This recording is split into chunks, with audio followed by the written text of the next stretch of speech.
I'm Ullah, and on behalf of my co-author, Saz Benchekroun, I am happy to present our paper titled Preserving the Past for an Uncertain Future, Accessible Low-Cost Methods for 3D Data Creation, Processing, and Dissemination in Digital Cultural Heritage Preservation. We start by asking the question, why should we scan the past at all? I think those of us in this particular symposium have a good understanding of this, but lay people might not understand that 3D technologies are extremely useful in preservation practice because they offer a completely digital way to store the geometry of vulnerable heritage material. We can scan at the micro scale individual artifacts all the way up to the macro scale, complete landscapes using airborne LiDAR. Our presentation today is more about the mesoscale, individual heritage sites that are too large to be sort of curated and collected physically, as an artifact might be, but not quite so large and complicated as full landscapes. These kinds of heritage sites are particularly vulnerable to destruction and damage due to climate change, civil unrest, and a variety of other natural disasters. These sites are great candidates for preserving digitally with 3D scanning technologies. Here on the right you see a couple of fairly famous examples. The Leaning Tower of Pisa is the sort of icon of this session, it appears, in the upper right corner. But probably most recently, and certainly an event that struck a chord across the globe, was the fire at the Cathedral of Notre Dame. These heritage sites have received the attention of digital preservationists. They've been 3D scanned with high precision, high quality instruments, and these data are instrumental in coming up with preservation plans to prevent future damage, but also to restore the sites as best as possible to a somewhat original condition after the fire, for example, at Notre Dame.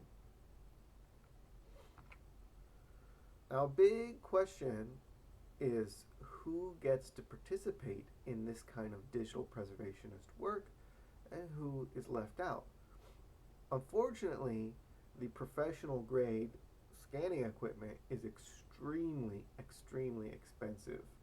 I just sort of did a quick Google search of professional grade laser scanners, and you got maybe on the cheap side around 19,000 US dollars, all the way up to more than 100,000 US dollars.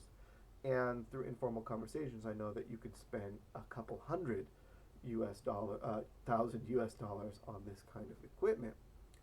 Some of it is very large, kind of hard to move around, and so it's difficult for especially smaller sites or sites that are only of local historical significance to attract the attention of an institution that has enough funds to not only own this equipment, but to have staff who knows how to use it and to pay for those staff to go on location to conduct the scans and all the data analysis and curation that goes along with it, producing many hundreds of gigabytes of data. In this way, a lot of local stakeholders who have an interest in their own local history and trying to preserve it are really getting left out from this whole 3D digital preservation work. One of the largest open databases of 3D heritage scans is Open Heritage 3D. And as of earlier this week, there were about 300 3D datasets spanning a good portion of the globe, but concentrated mostly in North America and in Western Eurasia. And most of these sites were either UNESCO World Heritage sites, sites that have a global interest and therefore can attract the attention of institutions who can go and scan them, or similar large, extrusive archaeological or historical monuments that happen to be near an institution that could go and scan these. Very few small or locally significant sites are included in this, the largest centralized database of 3D cultural heritage. What's missing from this picture is accessibility. We have to care about accessibility if we care about open science. That is, if we believe that science is for the public and the public should be involved and able to access the results of scientific work, we also have to believe that the public should be able to be involved in creating and sharing the data that can be used in various scientific workflows. Along with open science is sort of parallel idea of open source, specifically used mostly in open source software, but also in hardware. Openness simply means that you are free to use, reuse, and modify a commodity with little to no restriction. It often also means that whatever it is you're trying to reuse is available free of charge, but not necessarily. It does not mean that it will be easy to use, reuse, access, modify, etc. So in addition to the tenets of openness, we also have to take into account the pragmatics of the data, the software, the hardware, etc. Can somebody without years of training and institutional backing, money, actually pull it off? And that's what we mean when we talk about accessible heritage scanning pipelines. The goal here is to increase the number of stakeholders or practitioners who have access to a reasonably accurate, reasonably precise pipeline for conducting 3D scans of heritage materials. The more people we can get involved, the more sites we can actually scan. We're going to present here the results of a case study in local historic preservation, La Mesa, California, which is my current hometown, and it's actually Saz's hometown as well. We partnered with the La Mesa Historical Society and the City of La Mesa. We have an ongoing partnership with these two institutions. And our case study for creating accessible 3D heritage scanning pipelines is the Mckinney House, which is a folk Victorian or a vernacular Victorian house built in 1908 of local significance, but not significant really even at the level of the state of California, certainly not the entire United States. Other than the fact that it's an old house, old for the United States, old for California. Really, the significance of the property is mostly to the history of La Mesa, and not even really the greater region. The La Mesa Historical Society owns the house. They keep it as a interpretive site, a museum, and it's also where they house their local historical archives, and they have open to the public on the weekends. The Mckinney House is one of 40 registered local historical landmarks in the city of La Mesa. Quick aside, the 41st site is my house, built in 1922, which we just had registered. It was kind of a neat thing. The other really cool thing about the Mckinney House is that it actually happens to have been scanned at the professional level by the Chronopoints team at the University of Central Florida, who were out in La Mesa in 2018 to scan the Drew Ford Roundhouse, which you see in the lower right corner. This is a showroom for a Ford dealership, a local Ford dealership, that was designed to emulate a very famous Ford pavilion at the 1964 New York World's Fair, which is the first year that the Ford Mustang was released. So it has some national and probably international historical significance, which is why the Chronopoints team flew out with their professional level scanning equipment to scan it before it was unfortunately demolished to make way. The new owners, Penske Ford, wanted to have an auto service center. And so today, there's no more roundhouse, there is only an auto service center. Luckily, the ChronoPoints team did scan the roundhouse, and while they were here, they scanned a few other local historical structures, the Mckinney House being one of them. However, had this unfortunate destruction of a nationally significant structure not occurred, it's highly unlikely that La Mesa would have sort of attracted the attention of an institution that had that kind of scanning equipment.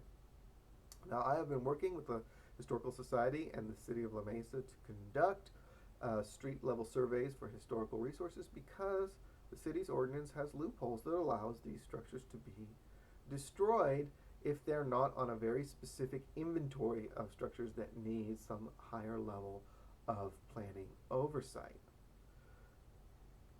Not only this, but on May 30th, Black Lives Matter protests turned violent after the police escalated their response, and in the evening, the protests devolved into riots by a few bad actors that resulted in the actual destruction by arson of several buildings in the downtown core, including the 1942 Randall Lamb building, which is a historic structure, but not one that was a historic landmark. So it didn't receive the full historical research that even a local historical landmark would have received. It was restored by the most recent owners, the Randall Lamb Design Studio. So we have some architectural drawings. We have no professional 3D scans. We have no real 3D scans other than whatever you can find on Google Street View, which frankly isn't good enough to do anything with. Here you can see what the building looked like before, and unfortunately on the right you can see what it looked like the morning after these riots. The building is of local historic significance. It housed La Mesa's second bank and its first full-service grocery store. And unfortunately, even the remains that you see in the image on the right are completely gone now. The whole structure had to be demolished completely. La Mesa is home to potentially hundreds of other locally significant 19th and 20th century historical sites. Which one of these might we lose, right? I want to point out on the previous couple slides that the Mckinney House is less than a block away from the Randall Lamb building. It literally could have been one of the buildings that would have been destroyed that night had the riots pushed over by yet one more block. We are not going to treat, our community is not going to attract the attention of large institutions that have the ability to do professional level laser scanning, other than the lucky happenstance that the ChronoPoints team happened to come out in 2018. We need to record our structures ourselves if any of them are going to be recorded. And that's where our work here comes in. Again, we partner with the La Mesa Historical Society in this idea of citizen science, that we can come up with workflows that are accessible to community volunteers who are not experts, but who can be trained minimally to conduct some sort of 3D recordation that can be useful, if not at the highest level, at least at some level of usability in digital historic preservation. So we are testing 3 pipelines at the moment. We are testing a affordable, accessible laser scanning pipeline that takes advantage of super low cost LiDAR units meant for the autonomous vehicle industry. In this particular case, we're testing a Livox Avia unit, which you can see on the tripod there on the right. We are testing open source, low cost, reasonably easy, reasonably accessible photogrammetry pipeline for structure from motion scanning using a consumer camera and the web open drone map software. And we're testing perhaps the most accessible scanning pipeline of all, an iPhone with an app called Trinio. All of these pipelines you can kind of see schematically lined up here. They are mostly open source, although Trinio is sort of low cost pay for it. I think it costs about $5 US. Web Open Drone Map has an open source solution, but it also has a fairly affordable enterprise solution that can make it a little bit easier. And then we're using open source software called Cloud Compare to do a little bit of analysis and post-processing of these clouds, with the goal of figuring out which of these pipelines is the simplest and which produces the best data quality. Here are some of our preliminary results. The images you're looking at are colored. They're shown in Cloud Compare, colored by the mean surface roughness. And essentially, the greener, the rougher. These are relative scales, so they're not aligned to each other. But you can see some quantitative data in the little table here below each of the images. As expected, the Livox Avia produces by far the most robust results. The Trinio results are surprisingly not terrible, I suppose, is the correct answer, and I think they could be improved with a little bit more care in the method of scanning. And sort of as expected, the photogrammetry results are somewhere in between both of those.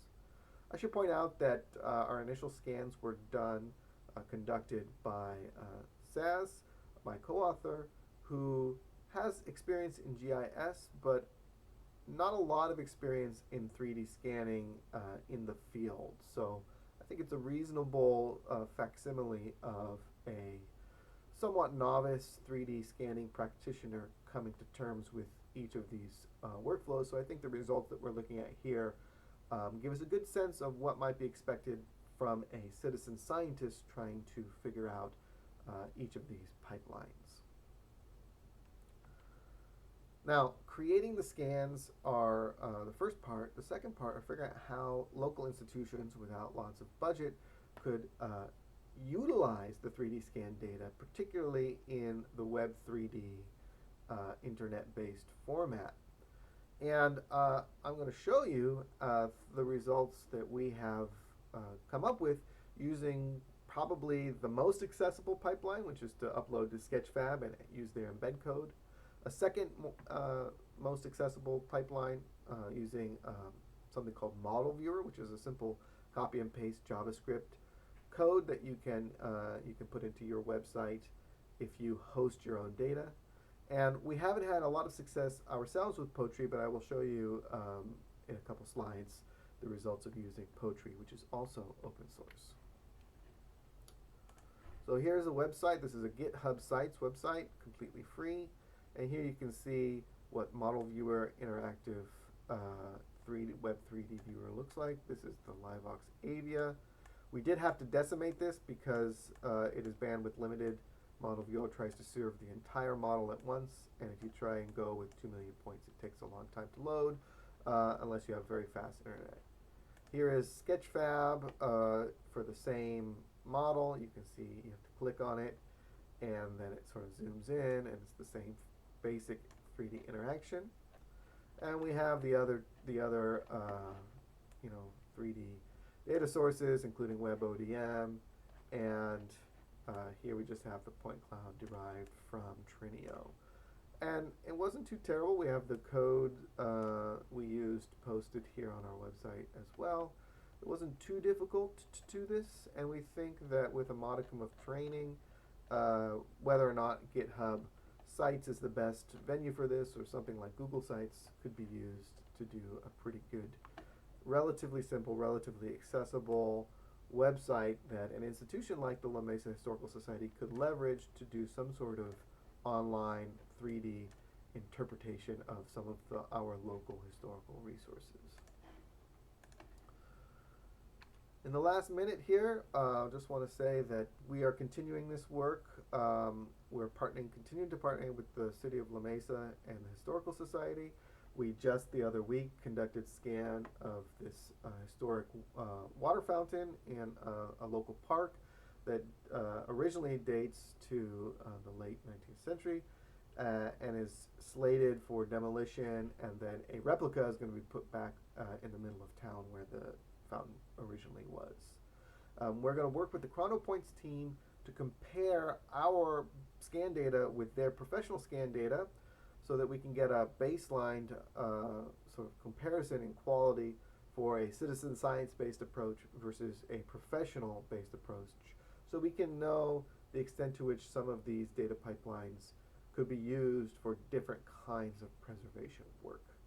This work is ongoing, and it's supported mostly through San Diego State's Computational Archaeology Lab, which is where I am broadcasting from at the moment. And it really is a community-based approach, meaning we have no grant support, we have no big institutional funding. We are doing this as a grassroots movement, and we hope that we have shown that it is possible to do interesting 3D digital preservation work using accessible hardware, software, and Web 3D solutions to come up with reasonably precise, reasonably high quality results that can be used in a variety of digital preservation uses. Thank you very much.